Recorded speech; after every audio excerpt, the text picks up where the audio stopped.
Bien, vamos a ver ahora el campo eléctrico de una carga puntual y su geometría. Eh, Hemos visto que una carga puntual en un punto del espacio se le puede calcular un campo eléctrico, que es un vector, y que ese vector tiene esta magnitud: K por Q sobre R cuadrada, donde K es la constante de Coulomb, ¿verdad? K tiene un valor exacto de 8.988 por 10 a la 9 newtons metro cuadrado sobre Coulomb cuadrado en el sistema internacional. Q pues es el valor de la carga que me digan, ¿verdad? Mientras no se diga otra cosa, me piden en el sistema internacional las unidades, y las unidades de la carga eléctrica es el Coulomb, debido a uno de los primeros estudiosos de la electricidad estática. Ahora, R es la distancia de la carga al punto donde yo quiero calcular. Nosotros aquí tenemos exactamente la situación de que yo quiero ver cuál es el campo eléctrico en el punto P. Sé que tengo, en este caso en el origen, una carga de valor Q, y hay una distancia de Q al punto P de R. Entonces, el tamaño de este vector, la magnitud de este vector, está luego dada por esto, ¿verdad? Están dados todos los datos, QR, y la constante es una constante universal. Entonces, teniendo esta magnitud, yo puedo también expresar el vector. El vector simplemente esta magnitud, multiplicarla por un vector que se llama R unitario. ¿Qué es un vector R unitario? Pues es un vector que lleva la dirección de la carga al punto donde quiero calcular el campo, pero tiene magnitud 1, ¿verdad? Entonces, R tiene magnitud 1. R tiene magnitud 1 y tiene dirección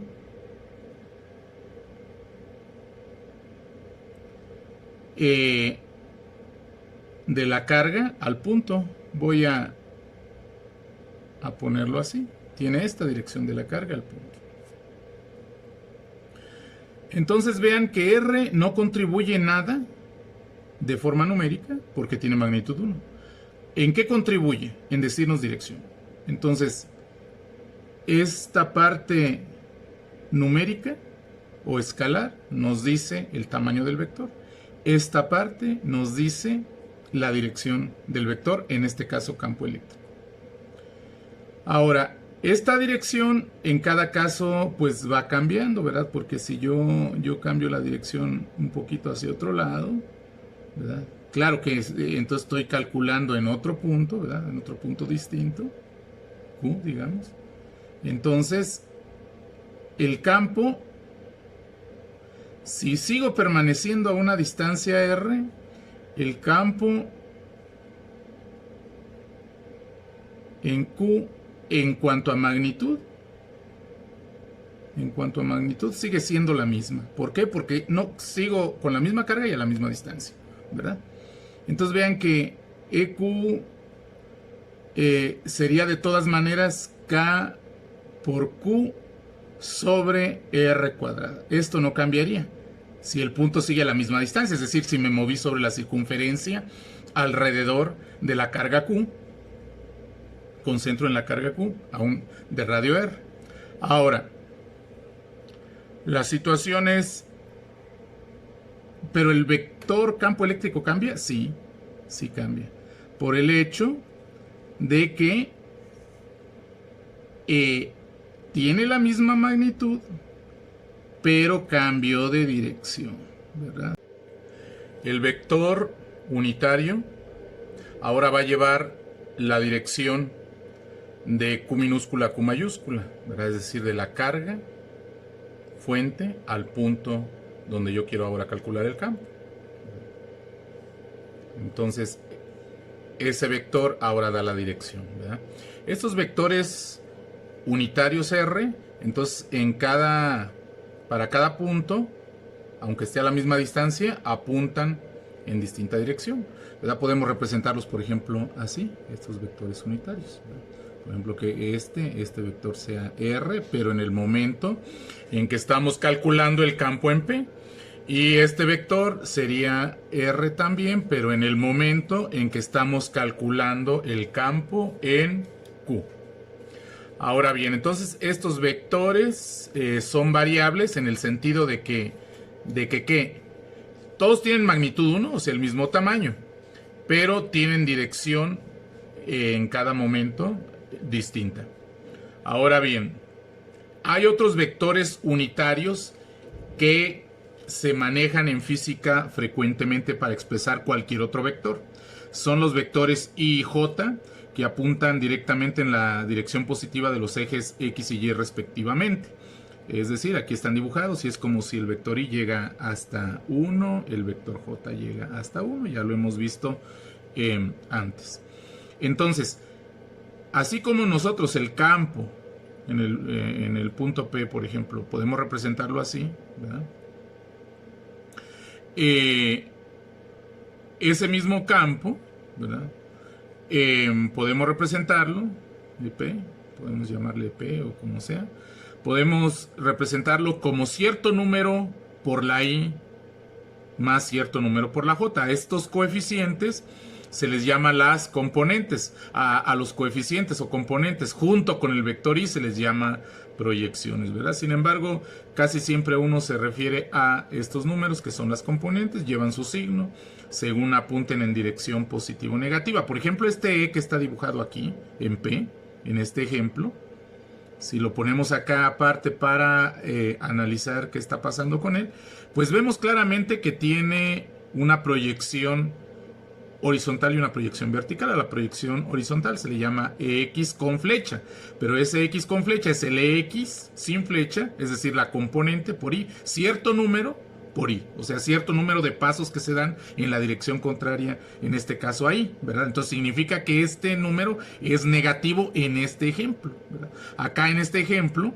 si nosotros lo dibujamos acá, obviamente ocurre lo contrario. Para este caso de aquí, ¿verdad? Este de acá es este. Para este caso de aquí, el EX, ¿verdad? Proyección o componente, la componente respectiva es positiva. En cambio, para este es negativa. Ahora, EY, proyección, o sea, con flecha, el vector EY con flecha, pues es EY por J. Y EY es un número que yo ya sé que va a ser negativo en este caso, porque sería caminar Jotas, pero hacia abajo, ¿verdad? Cierto número de Jotas. Entonces, este EY y X, para este vector en particular, tendrían que ser negativos ambos. Para este vector, positivo el que es horizontal y negativo el que es vertical. Entonces, todo va cambiando, ¿verdad? Depende de dónde estemos, pero cada vector campo eléctrico puede expresarse en términos de dos componentes. Cada vector puede expresarse en términos de dos componentes, una horizontal y otra vertical, que a veces serán positivas, a veces serán negativas. Ahora bien, estos números que a veces son positivos y a veces son negativos, como digo aquí es negativo, ¿verdad? Este mismo acá es positivo. ¿Cómo los determinamos? Bueno, nosotros ya tenemos la E, ¿verdad? Nosotros ya tenemos la E, que es la magnitud, la E sin flecha, que es la magnitud, ya la tenemos. Lo único que necesitamos entonces para saberlos es multiplicarlas por unas funciones trigonométricas. ¿Cuáles? Coseno de teta coseno de teta y seno de teta respectivamente para EX y EY. O sea, si quiero saber X, multiplico la magnitud por el coseno de teta. Si quiero saber Y, multiplico la magnitud por el seno de teta, ¿verdad? Ahora, ese coseno y ese seno ¿cómo los obtengo? ¿Verdad? Si yo conozco las coordenadas del punto, ¿verdad? Si el punto P, ¿verdad? Si el punto P me están diciendo que tiene ciertas coordenadas X y Y, ¿verdad? ¿Qué significa eso? Pues que avanzo cierta X hasta acá, ¿verdad? Cierta X hasta acá. Y avanzo cierta Y hasta acá, ¿verdad? Que en este caso se ve que ambas van a ser igual negativas, ¿verdad? Porque tengo la carga fuente en el origen, entonces avanzo para encontrar el punto donde, en este caso P mayúscula, donde quiero calcular el campo, avanzo una X negativa y una Y negativa, bueno. Así cada punto, por ejemplo, para este punto avanzaría una X para el punto Q, una X positiva, pero una Y también negativa. Bien, yo siempre voy a disponer, ¿verdad? En este tipo de problemas, de las coordenadas del punto donde yo quiero calcular el campo. Entonces, estos coseno y seno que yo necesito para saber X y Y respectivamente, pues los puedo obtener a partir de esas coordenadas. ¿Cómo? Dividiendo X entre la raíz cuadrada de X cuadrada más Y cuadrada y Y entre la raíz cuadrada de X cuadrada más Y cuadrada, si quiero saber respectivamente coseno o seno, ¿verdad? Entonces puedo saberlas, estas funciones trigonométricas. Aquí hay que ver, notemos claramente que esto que estamos poniendo acá es R, lo que estamos poniendo en el denominador, ¿verdad? O sea, que coseno de teta es en realidad X sobre R, pues, ¿verdad? Visto de otra manera, y seno de teta es Y sobre R, ¿verdad? Esta R está claramente que aquí en este triángulo que se forma, un triángulo rectángulo, porque X y Y son horizontal y vertical respectivamente, coordenadas, por lo tanto son perpendiculares entre sí. Este triángulo es rectángulo, entonces esta R es una hipotenusa, ¿verdad? Que va del origen al punto en cuestión, y el tamaño de X y el tamaño de Y son los catetos. Entonces claramente R es la raíz cuadrada por el teorema de Pitágoras de la suma de los cuadrados de X y Y, ¿verdad? O sea, de la raíz cuadrada de X cuadrada más Y cuadrada. Muy bien. Entonces, este es el recordatorio de lo que es la carga puntual. El campo eléctrico para la carga puntual. Ahora bien, queremos nosotros la geometría del campo eléctrico. ¿A qué se refiere esto? Pues a ver cómo es su vista, así en general, para cada punto alrededor de cierta carga fuente, ¿verdad? Por ejemplo, esta Q. Y bueno, lo que vamos a notar, una cosa que notamos primero es que nosotros hemos visto que a la misma distancia, es decir, todos los vectores alrededor de una carga puntual que se plantan alrededor de una circunferencia cuyo centro es esa carga puntual, deben tener el mismo tamaño, ¿verdad? En otra circunferencia, todos los que están en esa circunferencia deben tener el mismo tamaño. En otra circunferencia, todos deben tener el mismo tamaño. Pero de una circunferencia a otra que sean diferentes, deben tener tamaño distinto, ¿verdad? ¿Cómo varía este tamaño según la distancia? Bueno, pues la fórmula nos dice que el tamaño del campo va disminuyendo si va aumentando el cuadrado de la distancia, ¿verdad? O sea, si va aumentando la distancia, en particular va aumentando el cuadrado de la distancia. Por ejemplo, aquí si la R tiene un valor particular, el que gusten ustedes, cierto valor particular R1, entonces obviamente el campo dado por esta fórmula en magnitud, entonces estas que estamos calculando aquí son magnitudes, ¿verdad? Le vamos a llamar E1 porque sería con la distancia 1, KQ por sobre R1 al cuadrado. Ahora, si yo la R, ahora en esta fórmula, ahora va a valer 2R1, es decir, va a ser el doble de la distancia anterior, pues, ¿cómo le haría para calcular este nuevo campo que voy a llamar E2? ¿Verdad? Entonces, R1 va a ser la distancia, cierta distancia. Entonces, yo ya calculé qué tamaño debe ser el campo, ¿verdad? Cierto campo.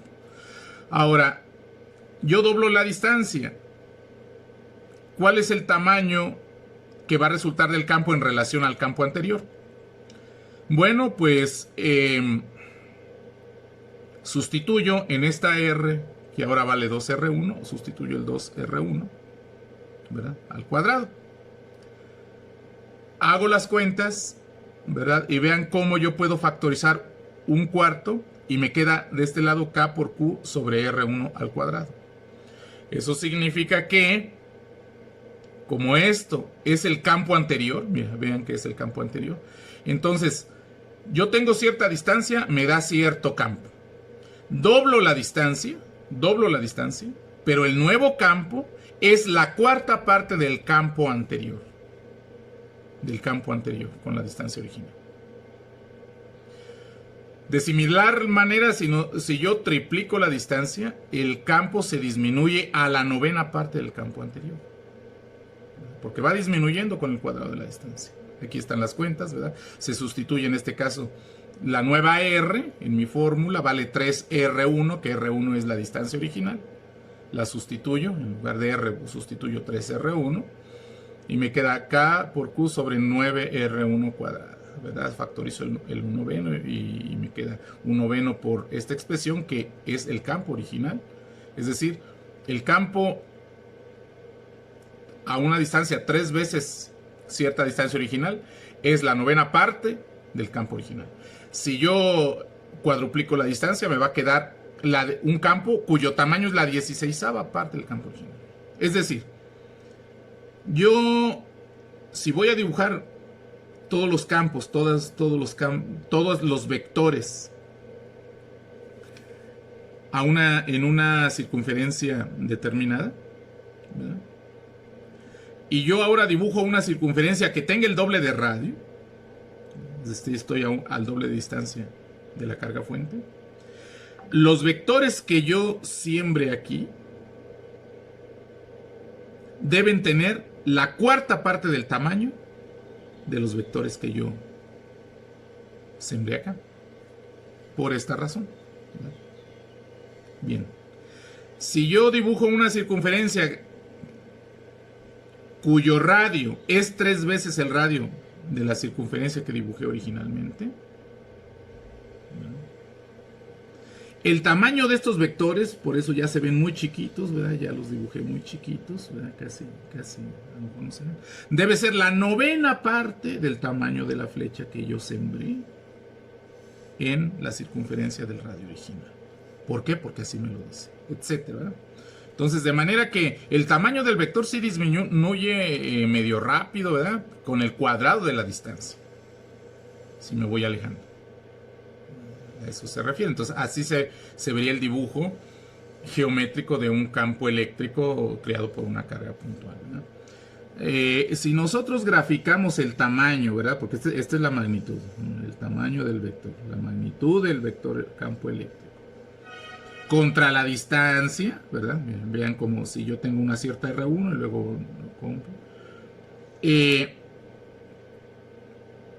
Van teniendo este tamaño, que este es el tamaño que voy poniendo yo aquí, ¿verdad? En la circunferencia cuyo radio es R1, pues deben tener esta flechita, ¿verdad? Claro, con dirección, la dirección radial que corresponde en cada caso. Si el tamaño es el doble de R1, ¿verdad? Entonces, ¿qué veo? Que deben llegar hasta aquí. Esos son, ¿verdad? Esta hipérbola cuadrática, ¿cuál es su fórmula? Pues es 1 sobre R cuadrada, ¿verdad? Es una hipérbola cuadrática, ¿verdad?, parecida a la 1 sobre R, pero se aplasta más rápidamente que la 1 sobre R. Es 1 sobre R cuadrada, ¿verdad? Bien. Entonces, de esa manera, yo voy sembrando las flechitas de manera más, según sea, ¿verdad? Y aquí ya están todas generadas. Estas flechitas apuntan hacia afuera, las estoy sembrando y apuntan hacia afuera, porque están generadas, en este caso de este dibujo, por una carga que yo ya estoy suponiendo positiva. ¿Por qué apuntan hacia afuera? Porque el campo eléctrico, ¿verdad? Lo hemos dicho ya, el campo eléctrico apunta en la dirección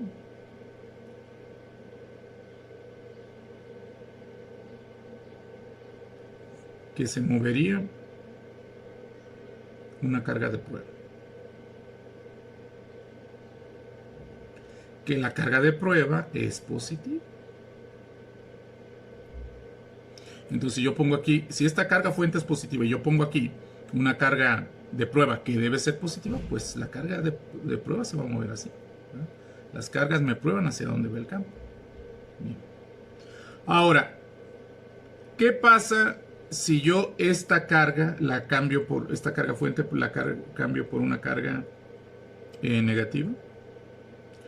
Pues me va a quedar estas mismas flechas, estas que yo siembro en la primera circunferencia, también las sembraría en esa circunferencia, esas mismas flechas, la que corresponde al tamaño de R1, ¿verdad? Aquí en esta función, estas, las que sembré acá hacia afuera, ahora las sembraría hacia adentro. Esa sería la diferencia. ¿Por qué hacia adentro? Pues porque si yo pongo la carga de prueba, ¿verdad? Positiva aquí, esta carga de prueba se le designa con la letra minúscula sub 0, pero siempre es positiva se supone, para darnos la dirección del campo. Yo la pongo aquí y la carga de prueba se va a venir hacia acá. ¿Por qué? Porque sería de signo contrario al de la carga fuente, entonces se iría hacia la carga fuente. Entonces, la diferencia es que acá siembro los vectores hacia afuera, acá los siembro hacia adentro. De igual manera, los que corresponden al doble de la distancia, que es esta flecha, ¿verdad? Que sería la cuarta parte, según hemos dicho, del tamaño de esta. Aquí lo sembré apuntando hacia afuera. Ahora lo sembraría en esta misma circunferencia, de radio 2 veces el original, pero apuntando hacia adentro. Igual en la tercera circunferencia apuntarían hacia adentro, ¿verdad? Pero ya con la novena parte del tamaño de la circunferencia original, ¿verdad? Aquí, bueno, ya no caben, pero se entiende, ¿verdad? Que si estoy en la circunferencia, que es 3 veces el radio original, sería la novena parte, una flechita pues muy chiquita, que sería la novena parte de esta, de la que va en el... Esta es la cuarta parte, ¿verdad? Esta es la novena parte, etcétera, ¿verdad? La novena parte, por eso ya ni se puede dibujar bien, etcétera. ¿De acuerdo? Bien. Entonces, nosotros hemos dibujado estas líneas para visualizar el campo, pues en ángulos de 30 grados, 30, 60, 90, 120, 150, 180, etcétera, ¿verdad? De 30 grados es casi siempre muy didáctico dibujarlo porque es el que nos da nuestra escuadra, ¿verdad? 30-60, ¿se acuerdan que tiene su escuadra 30-60? Y se dibuja con este pico, ¿verdad?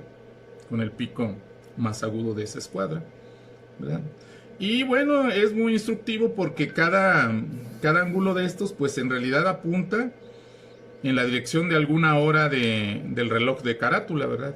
El de las 2 de la tarde, pues apunta en esta dirección, de la 1 de la tarde en esta dirección, ¿verdad? Entonces, es fácil hacer el dibujo y visualizarlo de manera didáctica.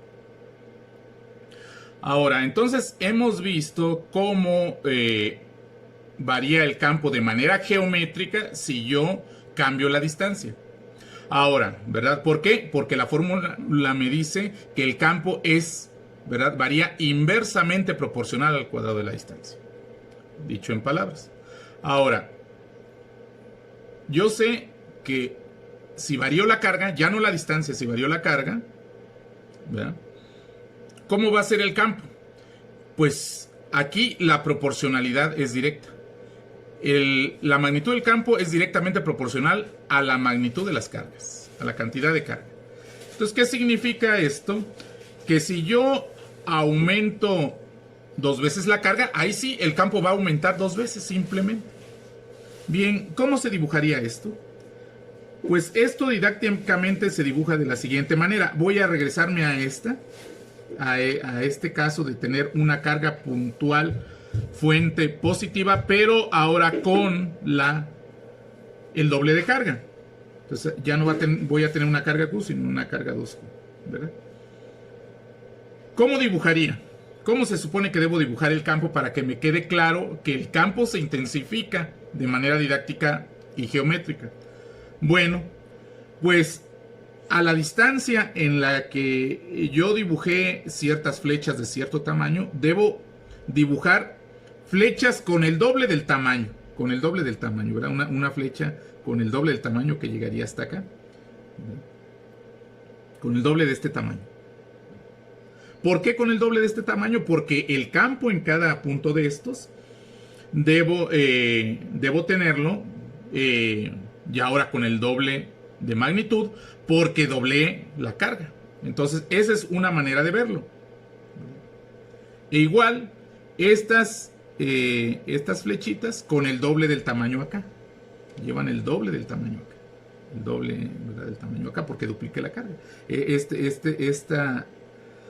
Este diagrama es para una carga Q, pero si es para una carga el doble, tendría que poner esta hipérbola pues el doble de altura, ¿verdad? Porque en realidad es para una... acuérdense que en lugar de 1, pues en realidad va la carga, ¿verdad?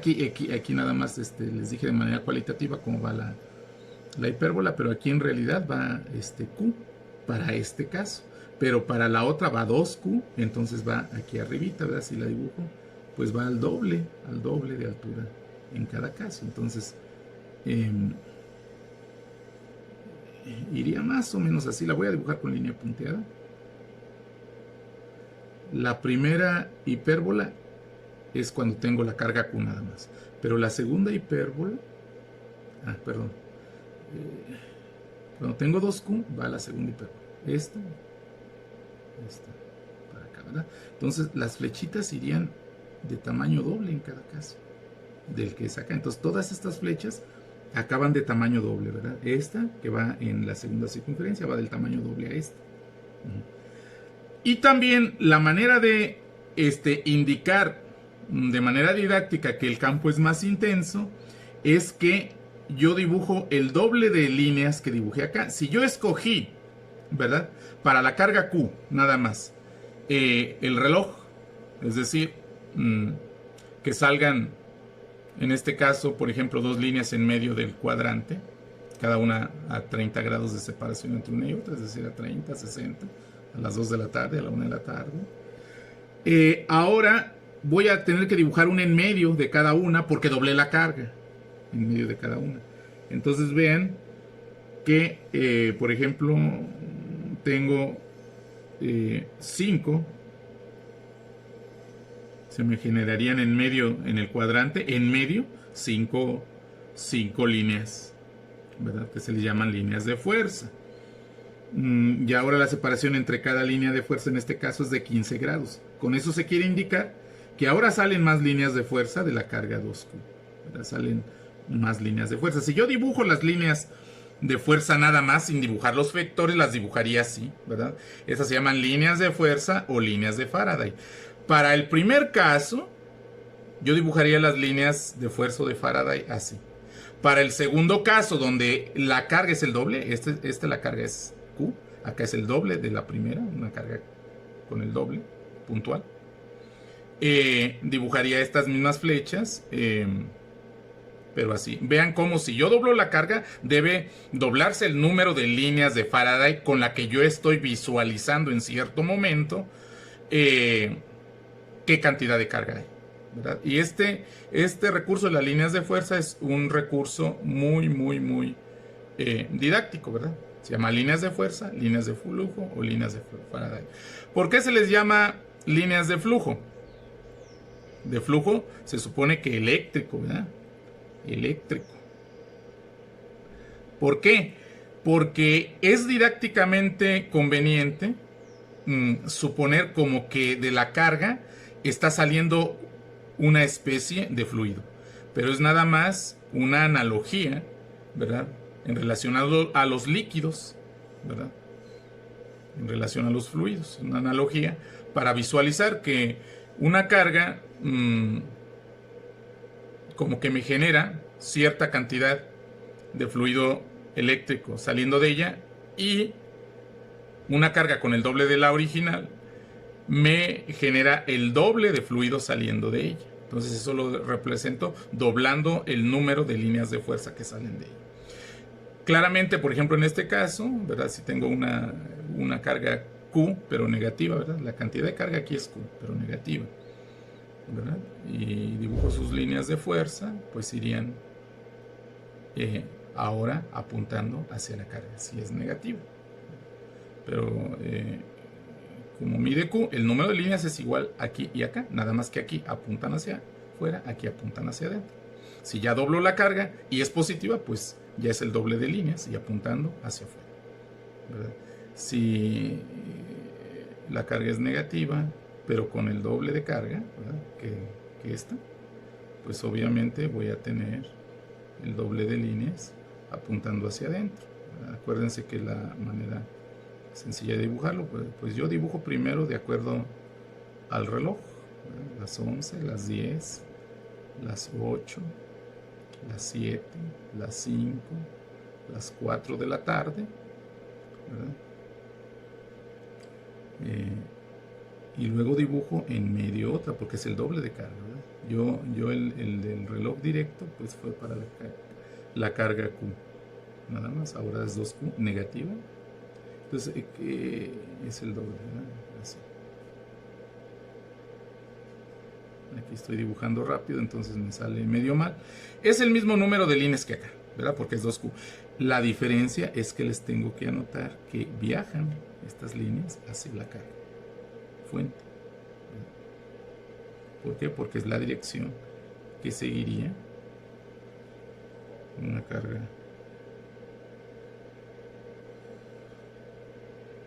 positiva, ¿verdad? Deben ser 24 líneas, ¿verdad? Aquí está faltando esto, ¿verdad? Con razón.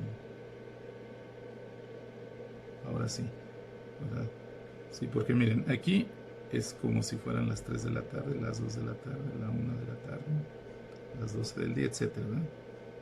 El reloj nos ayuda un poquito a hacer la visualización didáctica. Debe haber entonces en total 24 líneas, ¿verdad? Acá debe haber 12 líneas en total, entonces acá debe haber 24, miren, aquí es 1, 2, 3, 4, 5, 6, 7, 8, 9, 10, 11, 12, ¿verdad? Porque empecé a contar aquí, 1, 2, 3, hasta el 12, ¿verdad?